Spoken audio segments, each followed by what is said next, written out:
Hi everyone, welcome back to the Navigant Credit Union Broadcast Center. I'm GoLocal News editor Kate Nagel. Thanks for joining us for the Noontime News and Politics show. And the big news out of Roger Williams University this week, the next head of the Latino Policy Institute, Marcela Betancur. Thank you so much for joining us today. Thank you for inviting me. Thank you for having me. We've been waiting to hear who was going to replace Gabriela, and you are so hands-on in the community with the experience that you bring to the table. North Providence resident, working with the Providence Housing Authority, the Central Falls Schools, the Economic Policy Institute. So let's introduce you and your background to folks, and we'll then talk a little bit about what lies ahead for you at Roger Williams. Sure. So my big portion of my professional life has focused in housing and affordable housing. I worked for the Providence Housing Authority right after college.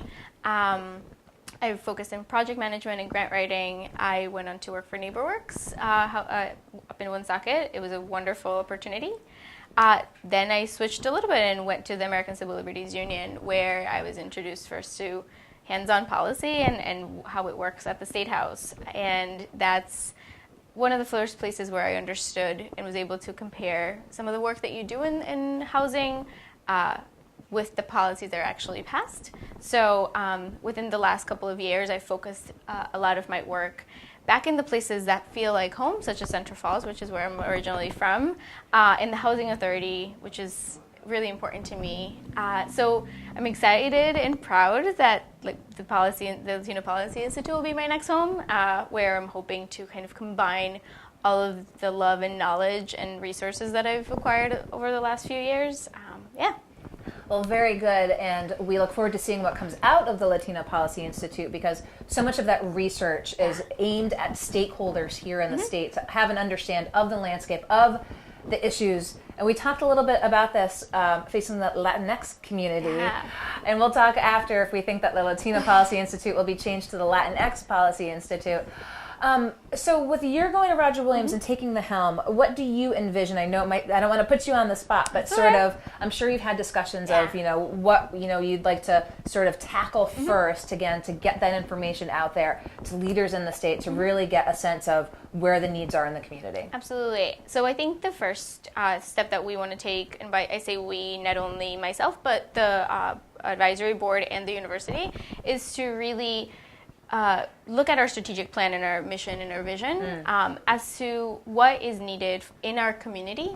And we want to get there, hopefully, not only by having partners at the table, but most importantly, having community members. Many times, policy and research organizations, we speak for people rather than having those people at the table.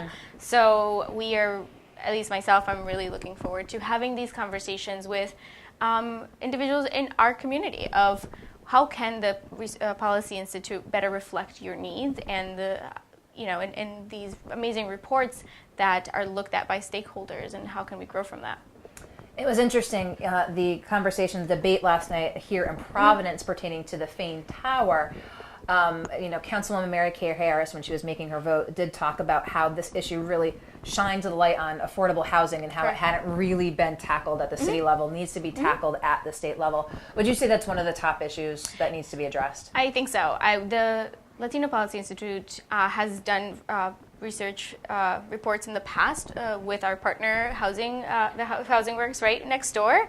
And I think that that's an important report to visit once again.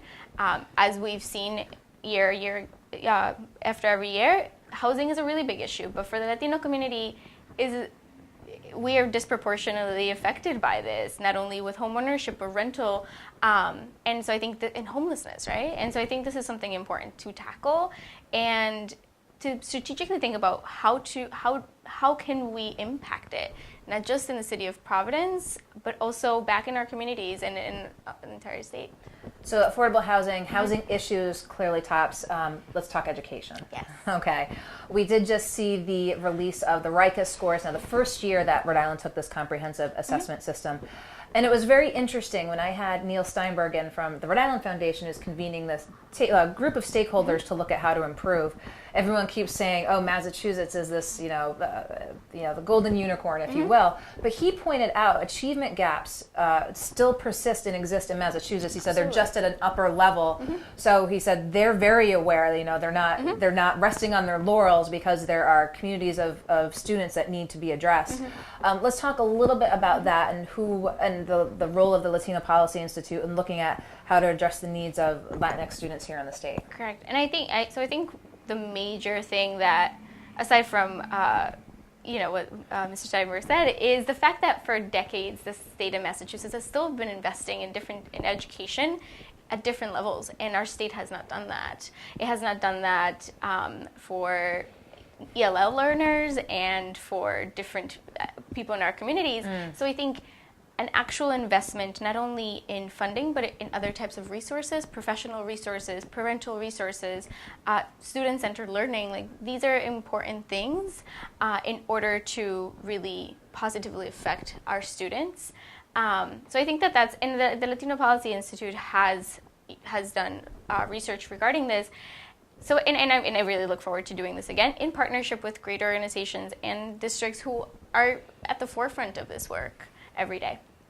And let's talk not from Rhode Island, but just nationally. Your predecessor very involved with national issues because we know that federal issues, especially pertaining to immigration, impact Rhode Islanders and families that are here. Do you envision that being a big piece of your position now heading up the Latino Policy Institute? I think it could be. Again, the Latino community is not monolithic, right? We are, depending on your generation, depending on where you come from, really, in Latin America, our issues can be different. And so I think immigration is an incredibly important issue that we have to discuss and have at the forefront, just like education. But at the same time, like I mentioned, I want to ensure that when we are strategically planning what we want to focus on, we are keeping different parts of our Latino community in mind, and not just, like it's so many times told to us that we just focus on this one thing, like all Latinos care about X or Y or Z. We're not just one big blob, and so I think that's important to keep in mind. Well, I wanted to have you in here, introduce you to folks, because I can only imagine once the new year rolls around and I get these reports out, we'll be inviting you back in to talk about your findings. Imagine I'll be seeing you up at the State House a little bit as well. Hopefully, we'll see. As you're advocating for issues that come forth as well. Anything else you want to share with folks while we have you here in studio? No, this is exciting. Thank you for inviting me. This is my first time. And I want to invite not only you, but every other person listening to be more involved with the Latino Policy Institute. Like I said, your opinion and whatever your professional background is will be incredibly important to the work that we will be doing within the next few years. And I'm happy to hear from people, and once the new year rolls around, I'll have a lot of coffees with people so we can pick each other's brains. Very good. Well, I appreciate your taking the time to come in here. Again, Marcela Betancur, the new director of the Latino Policy Institute at Roger Williams University. Thank you so much. I appreciate it. Thank you. And don't go anywhere. We're going to be back with our last guest here for the Friday Noontime Show. We'll be right back.